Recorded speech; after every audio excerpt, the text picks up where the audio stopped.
Thakazani, sanibonani. Sanibonani, good people. Dumelang bo nkgono le bo ntatemogolo. Mazini sengwaye buyabe ngathi katsheni sibalukhulu magaduzela kuthele izingane kaShenge. Ishaka amabhebhezeli nyama kayishi. Buyabe ngathi katsheni. The great one Mahalia, the great one Chinia. Mbongo sentshangase bheki kandaba musheshwe shaka. Mzilikazi kamashobane cabashe kamvelo. Mshelozi ncamalala. Good people, I want to talk about people that like to control others, so that when you are ingane yedlozi, ave singacontroleki, asicontroleki thina. Sicontrola amadlozi wona asicontrolayo. Futhi akho competition bakithi, because I will not talk about parents, because sometimes parents want to have some kind of a they want you to adhere, to obey, to humble yourself, to rule, even if umdala. Yeah, even if umdala bafuna ukuthi ulalele wenze njengoba bafuna. But some understand that uyingane yedlozi uholwa yilabo abakholayo bogatsheni manzini. Kodwa there are other people that have got a problem in understanding that mo uyingane yedlozi awulawulwi, and akho competition. This is not a competition. Yeah, no one is fighting for istulo. Awukwazi ukuthi uthi wena umuntu akulawule, because what I've noticed is ancestors also, they don't want us to be controlled or be led by no one, especially when unamadlozi amaningi. I'll talk about this because this is kind of experience. I won't talk about other people, but I've noticed that abantu abanamadlozi abaningi, people that have got a lot of ancestors with them, laba abayembethwe ngamadlozi amaningi, they've got a challenge of not being able to adhere, to imitate to abanye abantu. And it's not only about adhering, it's about ukuthi akuliwi, and no one should fight to be on the first position or spot number one. No one. Only ancestors and God. Only uNkulunkulu namadlozi. Only. Those are the only people, because uNkulunkulu ungubaba wethu osezulwini. Amadlozi wethu are ancestors abasiholayo bayasitshela ukuthi senzeni sikanze. So no one else can come and fight and try to fight for that space. No one can try to be a controlling person or freak in your life. Nobody. They will be cut off, cut short. No one.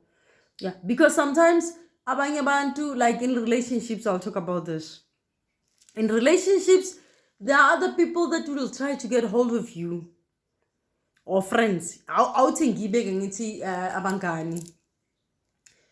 Umuntu ufuna ukuthi akufonele uphendule. What if you are busy with a client? You are busy, you are traveling, or uyahlola, or whatever that you'll be doing. Or sometimes you will be doing some things that doesn't require you to answer phone. I do a lot of things that doesn't require me to answer phone. That's why I always make a plea that that's why I always say that. And then ngiphinda kaningi, but other people, they just decide to call, but it's okay. Yeah, we'll handle it when the time arises. So okay, kunabantu abaningi that don't want to come to terms, or do not want to understand, or they ignore the fact that mona madlozi, they can't control and own your space. They don't own you. Yeah, they can't own you because of there's this person inside of you that is controlling you to live your life according to how they wish. They've got a script for you. They give you a mandate. So nobody can own you. So if umuntu akufonela 10 times, bese when you phone back and they tell you that, look, I was just checking you. No, it's a no because of our control. That is why even at work, if ancestors tell you that you have to leave your work, do it. For your own reason, for your own sake rather, because the reason is known to them. You will never know until kudlule 6 months or 12 months or 2 years. You will know the reason. But I will say sometimes they tell you the reason immediately, but it's just that for that to sink in. kuzothatha isikhathi. Mina, they told me immediately, Gogo, why I should leave my work. They told me 2018, 2016, 2010, 2016. They told me. Angivumanga 2010 ngathi hayi niyadlala bogogo angeke. Yeah. 2019 it came to pass. They said you leave. And I started getting very sick. 2018 kwakungabonakali kakhulu. But 2019 becala bathi kumina ay kumele uyeke. So what happens is they have got all the control, the power to do as they please in your life. So no one else can tell you to answer their call. There's nobody else that can force you to answer their calls, to their texts, to speak to them. And other people, angazi ukuthi kuzothatha isikhathi singakanani ukuthi lento kube into bazoyifunda ukuthi awuvumelekile kuphendula all the calls, or sometimes awuvumelekile. But some people, they think they've got some kind of a ownership in our lives as abomelaphi ingazedlozi. Because mina abantu abaningi umuntu okhona ozokutshela ukuthi hayi bengifuna nje ukuthi ngicheke ukuthi uthola umlayezo. Look, it's not important. You don't have to call me. And your ancestors will dictate if I need to help you or not. That also must be understood by people. But lana ngikhuluma ngokuthi khona abantu abathanda ukucontrola.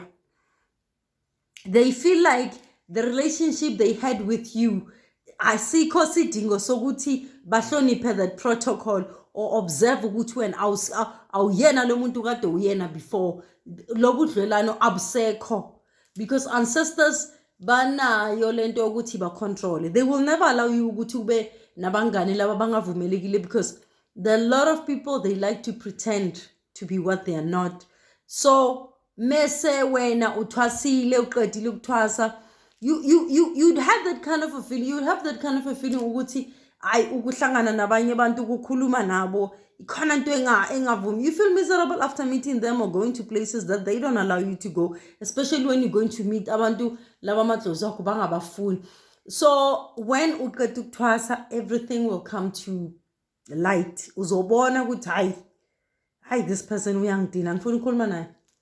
Hayi this bazokutshela uyabona lo muntu akakuthathi serious, wena ubona nje kuyinhlekisa, wena nje wena uhamba ugqoka amabhayi njalo uzithathi serious.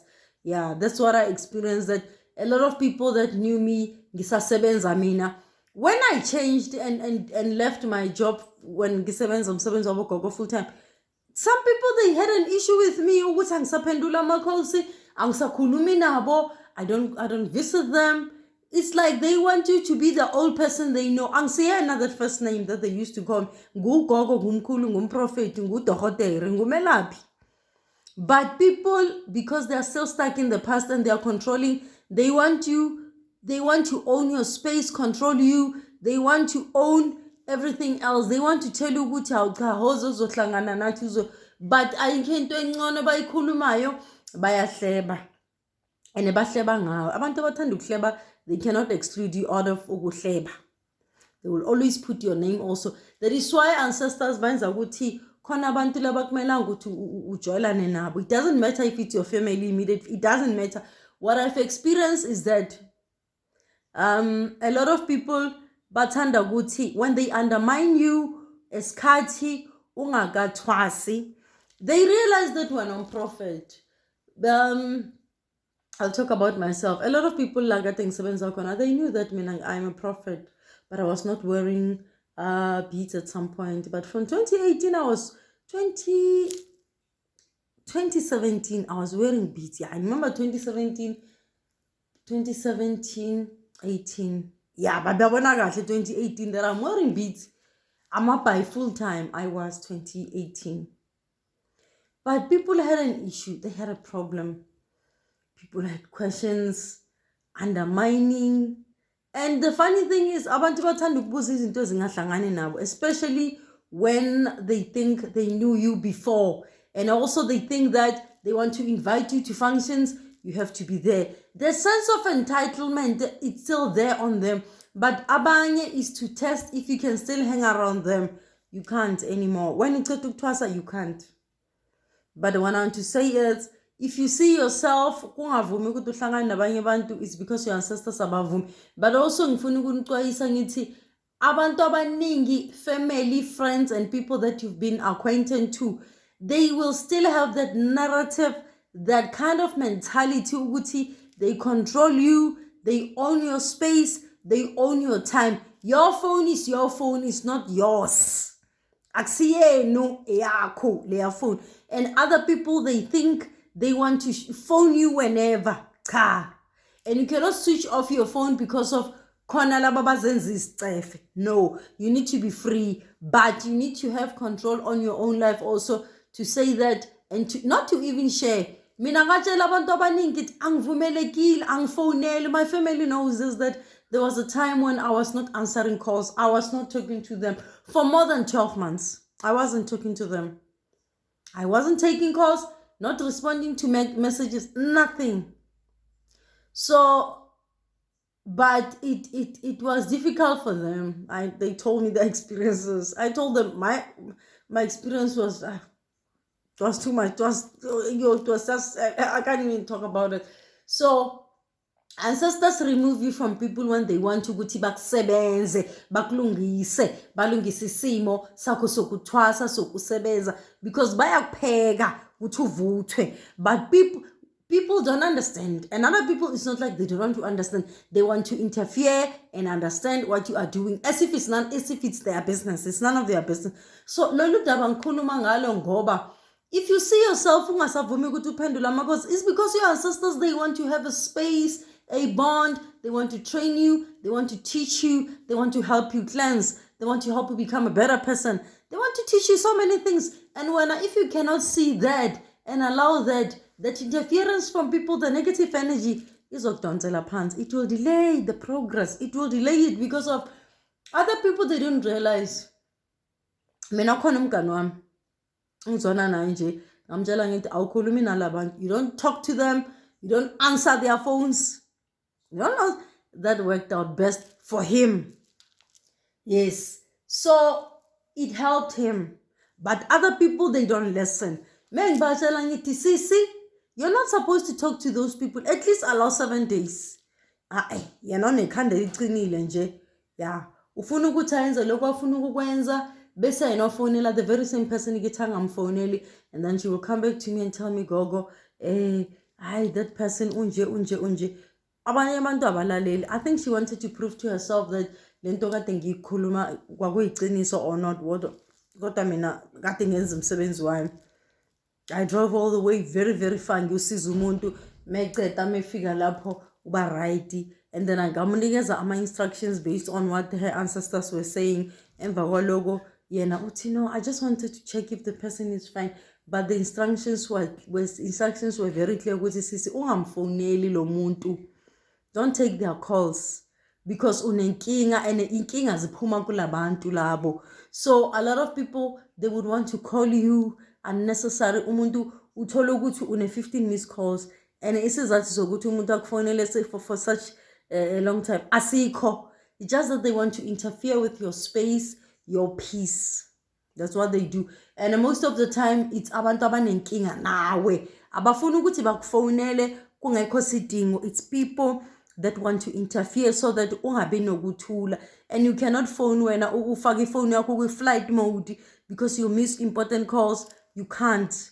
Other people bafuna ukuthi bacindezele, but mina ngiyazi ukuthi abantu abaningi benza ukuthi they thought they owned you, they controlled you, they knew everything else about you. When kukhona uchange phakathi kwempilo yakho, akuvumi kubona, abayivumi lento bayibonayo, they still want to be controlling because yona lento bayijwayele. But mina angivumi, and abantu bazi ukuthi lo akufonela. Laba baziyo, they will tell me, yazi mina ngithi ngakufonela akuvumi. Yes, idlozi lakhe liyamxwayisa ukuthi don't call her, she's busy.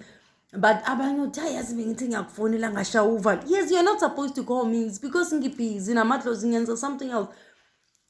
So I want to say again that do not allow to be controlled. Your ancestors bazokusiza. Although it's not as easy as I'm saying it, because other people, they've got some attachment with their families. Umuntu ucanga ukuthi mengakhulumi nalo muntu athanda ukukhuluma na every day. yeah, bazomcabanga ukuthi umuntu osnacks. No, there's nothing like that.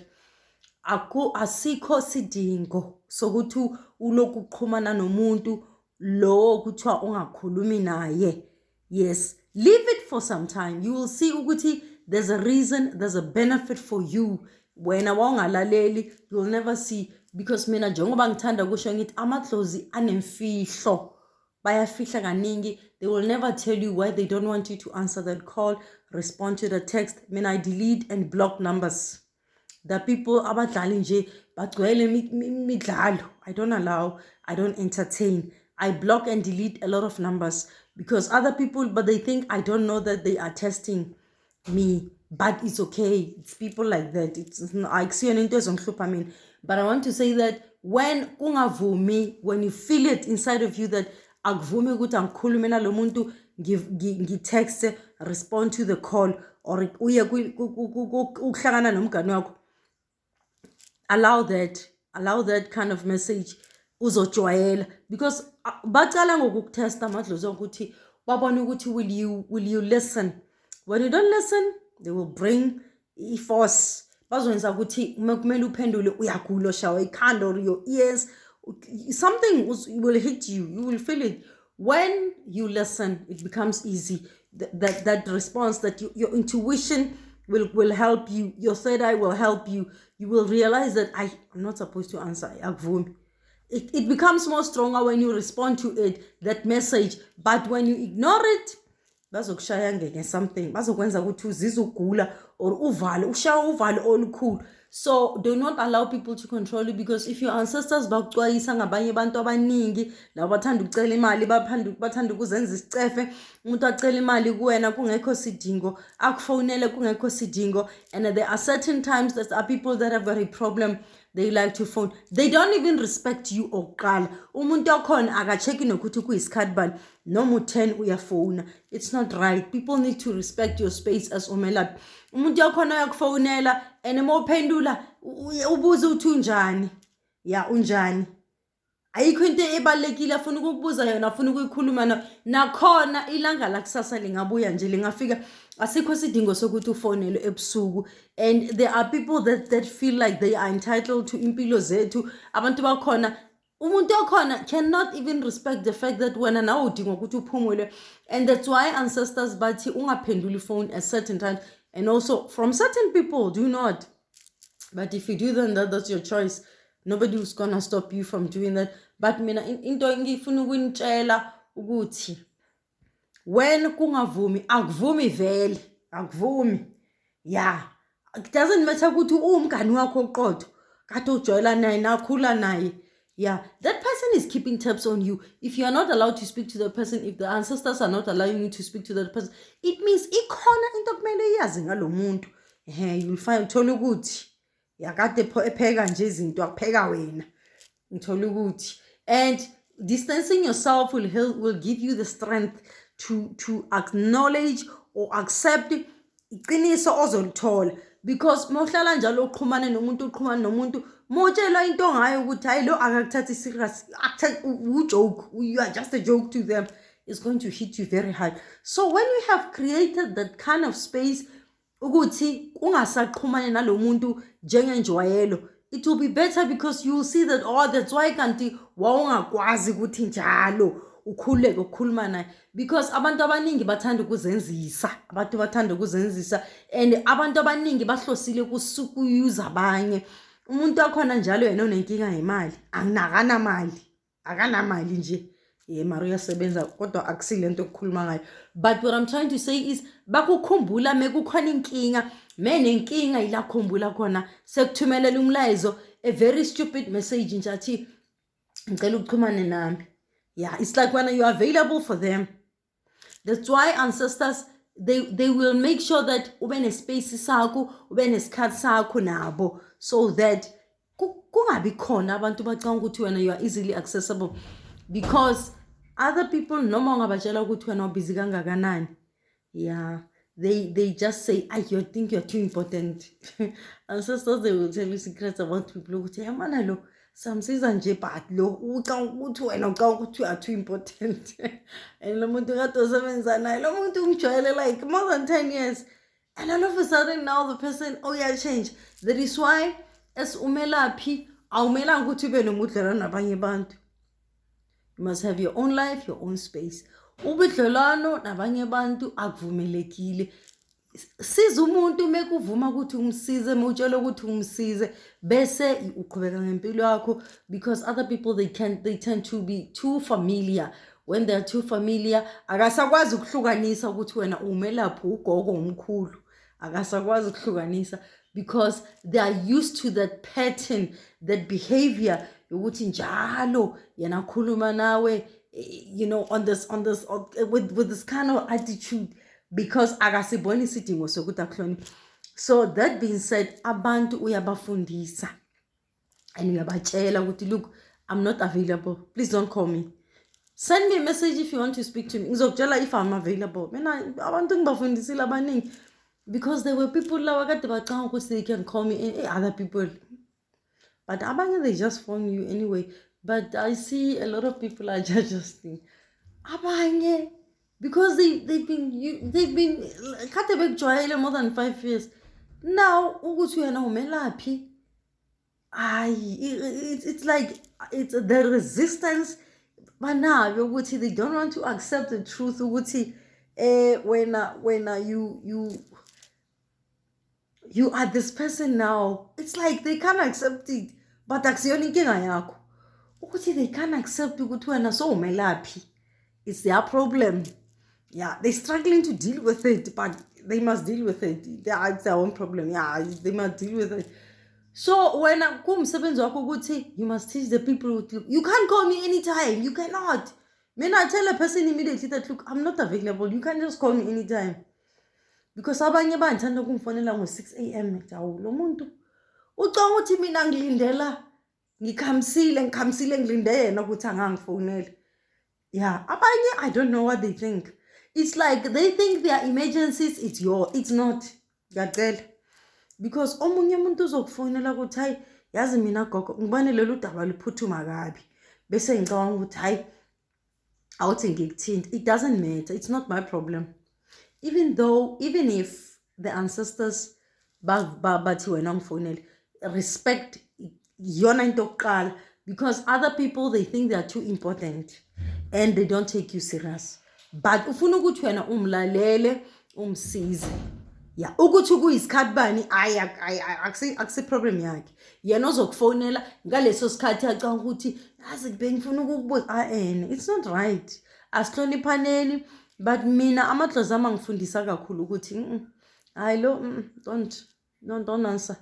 Yeah, umuntu oserious ofuna ukukhuluma nami ngendlela ehloniphekile ngizomphendula ngendlela ehloniphekile. But lo uhlosile ukungidelela, Idlozi will expose them and their ancestors will expose them.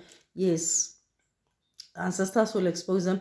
But mina into ngishumayeza la, what I'm preaching about here is that do not make people get too familiar with you. Teach people, draw a line that isikhathi sakho kuyisikhathi sakho. Yes, it doesn't matter ukuthi kade ngijoyinele lafunda nonke euniversity lasebenza, that doesn't make a difference. It doesn't matter. Impilo yakho isikhathi sakho. You need to bond with your ancestors. You need time to rest.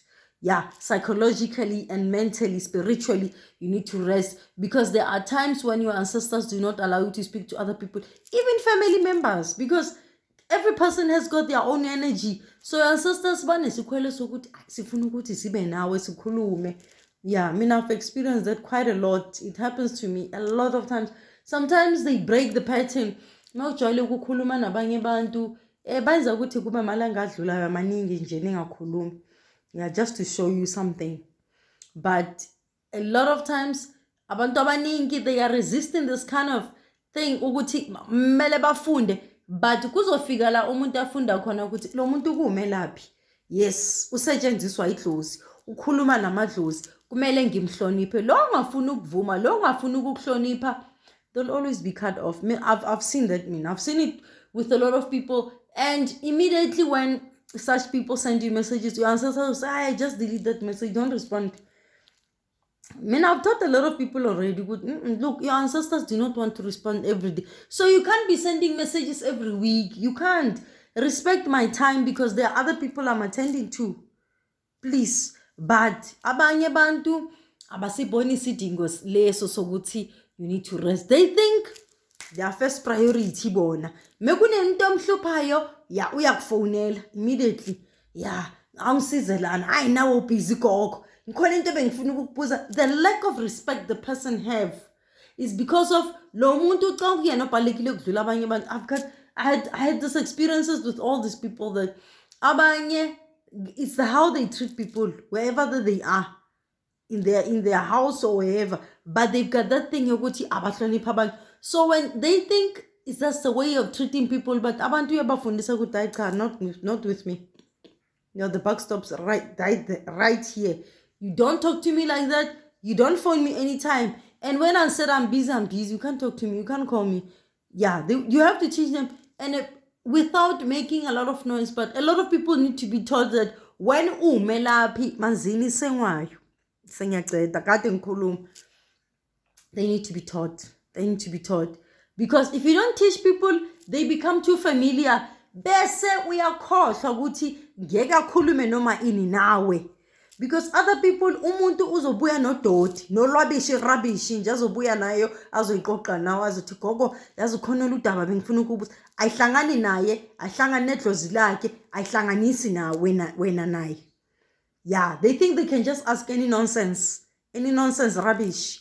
Sekhohlwa ukuthi wena ungumelaphi uyena umngani wakhe, ukuthi ujelana nobani, that doesn't mean anything. And abanye bantu, they don't realize. Yeah, uhamba khulume nabantu meseceda uzofika kuwena athi gogo bengifuna uhamba buke things from social media and they want to ask you questions about that person. What does that have to do with me? Angilana kuhleba ngabanye bantu, angilana ukukhuluma ngabanye bantu ukuthi ngiconfirm ama facts. It's not my business.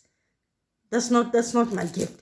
Angilana kuphenga impilo zabanye bantu, ngilana kufesa amaphupho abogogo. Ngiyenza into ngitshele ukuthi angiyenze, but abanye abantu they will learn the hard way ukuthi akakwazi ukuthi ahamba aqoqa udoti bese uzobuza mina ukuthi lo muntu kumelaphi ngingenaphi yena ungenaphi futhi. It's such people that need to be taught ukuthi you can't uhamba uqoqa izinto lapho uhamba uqoqa khona bese uzobuza mina, because into esihlanganisile it's ancestors so that yena sizakala. So people abakhuluma nawe ubanikeza isikhathi sakho seyakhohlwa umuntu ukuthi hayi la ya gogo kikupa ukuthi support onyana sekhohlwa ukuthi isizathu ukuthi ngihlangane yini. Yeah, they forget. And also kanti ukuba nobubele, ukuba nesineke for yena, it was their ancestors teaching you that you have to treat them like that. But people do not understand. Umuntu okhona uzovela aqhamuka kakhulu idoti athi hayi this, yo, I've seen it. Umuntu nasebuza into engahlangani naye, sesha ama comments ukhona umunye akhuluma into engeke I won't repeat it. So you ask yourself, okay, this person, are we friends now? Unelungelo lokuyikhuluma lento, but it's okay. I don't take things personal, but I tell the person that, look, this is where this all stops. And idlozi lakhe yilo elizomfaka elayinini ukuthi now you're going too far. I don't know, manners, or it is the way of talking, of treating people. But other people, I've learned that they think they are too important, that it doesn't matter. They just want to talk to you. They just want to call you. Yeah. They just want to send you anything. And did you see my message? I sent you a message. It's not right. Respect is very, very important, and it goes two ways. If you don't respect me, your ancestors are going to cut you off. That's it. And I mean, kodwa ngizokureport edlozini ukuthi aseng right isengikhathele lo muntu kuyisicefe. I report, and ancestors will sort the person out, because they'll be so angry, they'll be so pissed off, they'll be depressed. Now imizwa yamadlozi wenu, I will feel it. That's why ngafuna ukufonela, because a lot of times other ancestors will be so angry, so agitated, And now when you talk to me, the emotions of your ancestors, I can't work like that. Akwande thokozani. Ngiyabonga kakhulu, but mina ngifuna ukuxwayisa abantu abaningi ukuthi there's many reasons I don't want to be called. There's many reasons, and I will keep on preaching this until abanye abantu bafunda, because abanye they think hayi ngizomfonela, omunye uthumela umlayezo athi yeah uthe ngakufoneli, but I just want to ask okay, yeah. Look, you can't do that to me. You will not, because ngizokuphendula mina, and it won't be me, it will be your ancestors. You will regret ukuthi angikuthuseli, angikusongeli. Ancestors, they like to punish people, but ukongifonela ungamelanga ukuthi ungifonele bakithi. It's not nice. Please don't do that. Ngiyacela. Don't call me when you're not supposed to call me. Just send a WhatsApp text 081515 2448 081 on YouTube, on the information of the page. Ikona number yam. You can text me. Ukukhulu ngokuyithoba uhloniphe ubuze kahle. Khona imithetho, imigoma nemibandela kwenza i-appointment lapho ikhona, but other people, they just see the need to say it and write anything. But yeah, entertaining me now. I don't entertain such people. So akwande, good evening, good people. Akwande, ngiyabonga manzi. Yebo, ngiyabonga. Okay, Amadlozi ngaqeda ukukhuluma. One other thing, I want to say that inamba yakagogo nomkhulu, inamba yami yo akusi inamba ebudlelano. It's not. And people should understand that ngumelaphi nguprofit. So when you send a text to me with evil intentions, I will say evil, because some people are just they've got the mind of their own. Yeah, other people, they like to undermine others. Now I don't care if umuntu yang undermine, agnataba, but I will just respond accordingly. Yes, yonke into ihambisana, kusho ukuthi you will get the proper response for your message. Yes, because umkhulu uthanga qeda ukukhuluma, because other people bacanga ukuthi hayi ngakakhuluma noma yini. You can respond however you want ukuthi mina ngenzani. I'm not here to entertain comments. I'm not here to entertain responses ezingahambisana nomsebenzi wami. But if idlozi lami lithangi responde, I will respond. But then I don't entertain abantu abangazi ukuthi bona bafunani. Yeah, I'm not here to entertain such. But also, I respond to messages abantu abahloniphayo. Nami I will respond with the same respect. I will respond like that. But and bazosho Amadlozi wakho. If I need to respond to you, if I'm not supposed to talk to you, they will say, they will even tell you. But some ancestors lately, they don't. Banolaga nje, a lot of ancestors. Kushoguti ge, when banolaga for you, ikhona into enzile wena nhlobo. So you need to find out. I won't tell you what you need to do. It's not my responsibility. When I just go and find out, when I tell you they don't even want to talk to you, you must go find out why. You must go find out. I won't tell you what your sheleza. It's not my job. When you must just find out what you need to do. When ungana ubudlelwano obuhle nedlozi lakho, kusho ukuthi kuyabheda. Because if idlozi lakho likuxosha, likuthuka nekukuthuka, hayi kuyabheda. Kusho ukuthi hayi kunzima. I won't hide this because this happens to other people. It's not a laughing matter, but it happens a lot with other people. And abanye abantu ufuna ukuthi afike reason. Yeah, hakayiraniksi gogo. Hakayiraniksi. I don't know. Yeah, don't reason with me, please. I don't know. I'm ngingena indaba yakho nedlozi lakho. Kusho ukuthi wena, hence I made videos the other time with lungisa indaba yakho nedlozi lakho. Akube budlelwano obuhle phakathi kwenu nina nobabili wena nodlozi lakho, because angena indawo mina. And if they reject you, bakuxosha. Kusho ukuthi indaba yakho inkulu, and I can't say what. I don't know. It's not a one size fits all. There's no general answer why your ancestors would not want to speak to you, respond to you, accept your consultation. Or they know what the troublemaker you are. I don't know. I'm not saying. But they have their own reasons. And I'm not at liberty to share or say because different reasons for different people. Akwande thokozani ngiyabonga kakhulu. Ngiyabonga kakhulu isikhathi sakho manzini sengwayo buyabe nyathi gatsheni isibalukhulu magaduzela mageba kangwani buthele singane kaShenge Mzilikazi kaMashobane Cabashe kaMvelo Mpongo Sentshanga seShaka. Ngiyabonga manzini, ngiyabonga isibalukhulu, ngiyabonga Hinia, thank you Chinia, thank you Halia. Ngiyabonga Nomzamo Mkhanya Kude. Vilakazi Nkabinde Ndaba Ezitha Mushweshwe, ngiyabonga Shaka.